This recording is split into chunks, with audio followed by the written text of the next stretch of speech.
Hi guys, it's Wendy from Ask the Landlady, and I'm here with all the tips and tricks to help you make a profit in real estate rentals. And check out my book, Amazon, Lessons from the Landlady, and my webpage, which is askthelandlady.com for your spreadsheet, your forms, your landlord swag, everything you might need. Just check it out. So today's question is it's kind of a boring one, but whatever. It is, what is the capitalization rate or the cap rate? And is that important to me as a real estate investor? So good question, because you'll hear that, what's the cap rate? And you'll be in a bunch of room with a bunch of old crusty landlords like, well, what's the cap rate on that property? And you'll be like, I don't care. For me, it's, does it make money? But it's something that you need to be aware of. And especially if you're going to go into multi-unit and definitely high-end stuff, they're going to be banding about this formula that real estate investors use to evaluate deals. In general, they're not going to go for anything under 4%.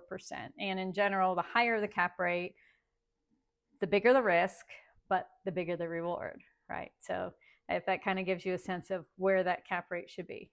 Nothing under 4, but as you're getting higher cap rate, you're going to be taking on some more risk. So in general, in determining it, you never take into account any financing charges or fees. Like, so if you take this deal to a bank and finance it and you're paying all that monthly interest, none of that is part of this equation, because basically the investor simply wants to look at the property alone, irrespective of any financing or how it got paid for. It's just looking at that property alone and determining what they consider a capitalization rate. Now, certainly, if you're going to be buying a property that you have to finance, you're going to have to analyze the deal differently in terms of, can you afford that monthly payment, which is principal and interest, in assessing the project on its merits. And that's something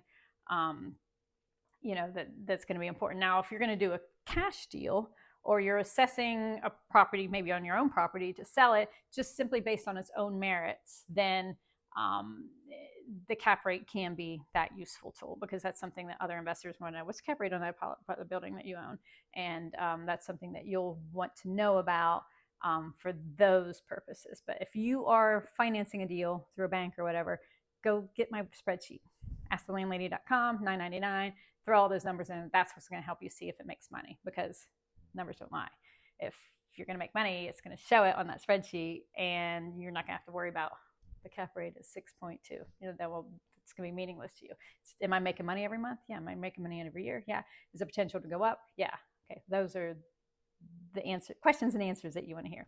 But back to the cap rate. I never worry about it on a small, like a duplex or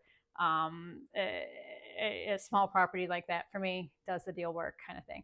Again, it's mostly your multi-units. That's something that's going to tell you, maybe especially if you're going to evaluate several different projects, it's going to tell you which building has the better return, so you can make a wise decision. Say you have some money to put in and you want to buy a 12 unit, and there's several 12 units that you could choose from. The cap rate's going to be that useful tool to see where the sweet spot is, where you get the amount of risk that you're willing to take, the amount of reward you're going to do, and also in terms of going to sell that building. Now, cap rates can also be influenced by interest rate fluctuations, which we certainly have had a lot of those, right?